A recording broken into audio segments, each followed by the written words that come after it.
The Temptations were as legendary for their harmonies as they were for their romance soaked lives. When you're part of a group crooning chart toppers like My Girl, it's no surprise that the ladies flock to you like moths to a flame.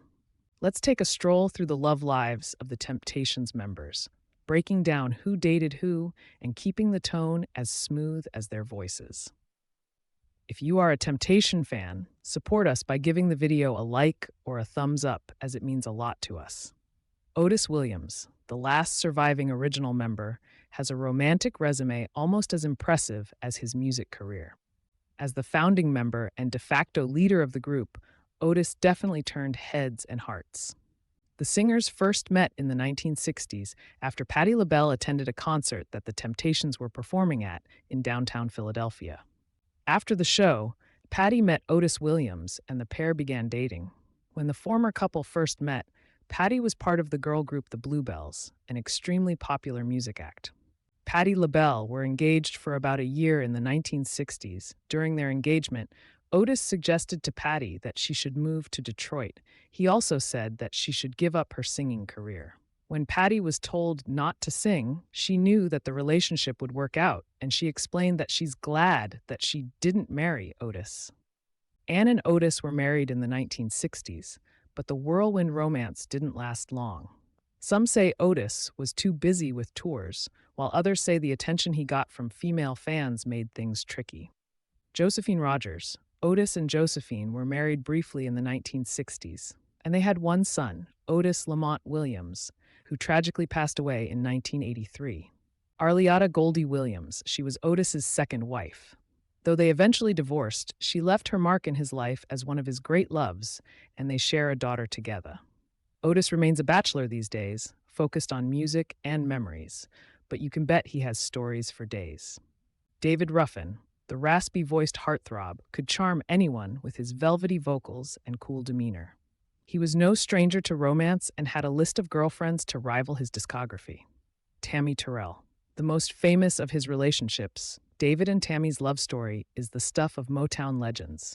While their romance was passionate, it was also tumultuous, and they eventually parted ways. Sandra Ruffin. Sandra and David were married, though their relationship was filled with ups and downs. Despite the turbulence, Sandra stood by him during many of his career highs and personal struggles. Jenna Sapia Ruffin were in a long-term relationship and had a son together. Sapia Ruffin wrote a memoir about their relationship titled A Memoir, David Ruffin, My Temptation. Let's face it, David's charisma wasn't confined to one or two romances.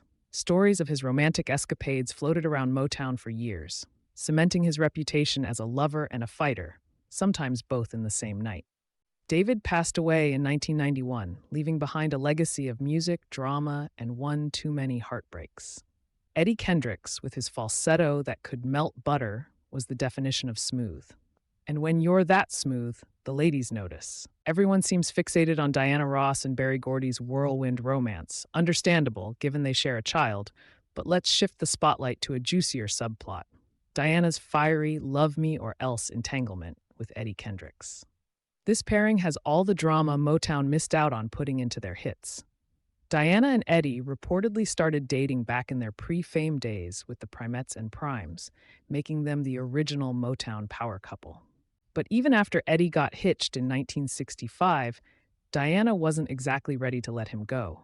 According to Eddie's ex-wife, Diana showed up at their house like a scene from a soap opera, smashing windows in a rage because she couldn't get to him.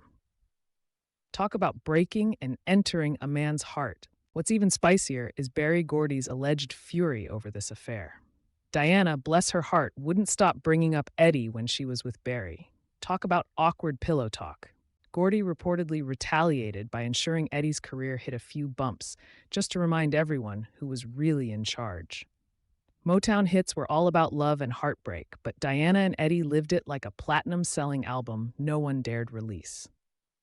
Mary Wilson, both singers, had a brief romantic relationship and remained close friends. Wilson wrote about their relationship in her book Supreme Faith.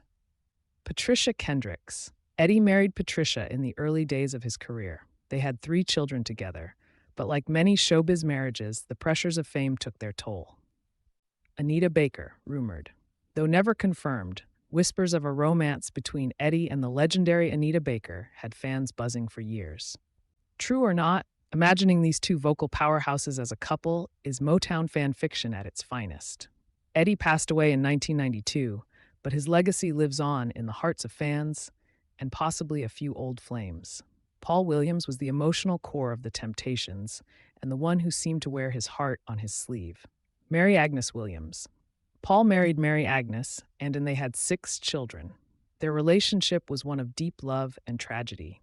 Despite their bond, Paul struggled with depression and health issues, which cast a shadow over their time together. Williams was also in love with Winnie Brown, who was the niece by marriage of Florence Ballard and worked as a hairstylist for the Supremes. Rumored girlfriend. Paul Williams had a girlfriend before he died. Williams was found dead in a car in 1973 after an argument with his girlfriend.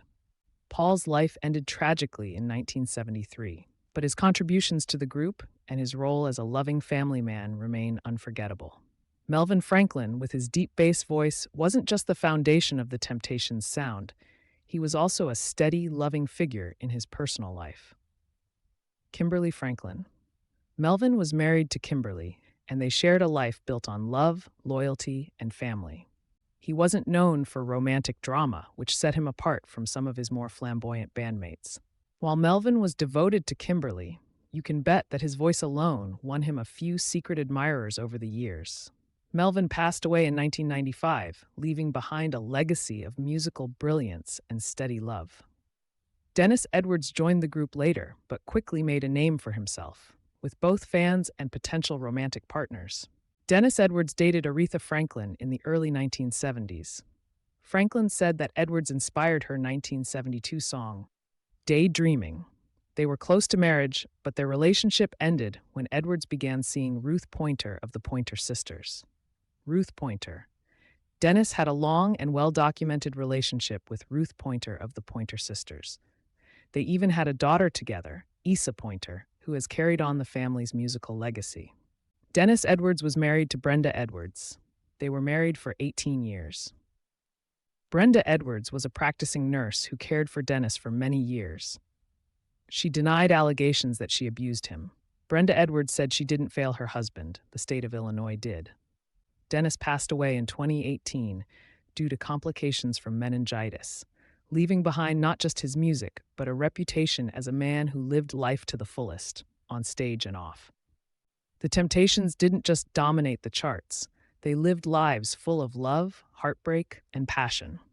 Whether they were stealing hearts on stage or behind the scenes, the Temptations' love lives were as harmonized and entertaining as their music. If you enjoyed the video, support us by liking the video and remember to subscribe for such videos.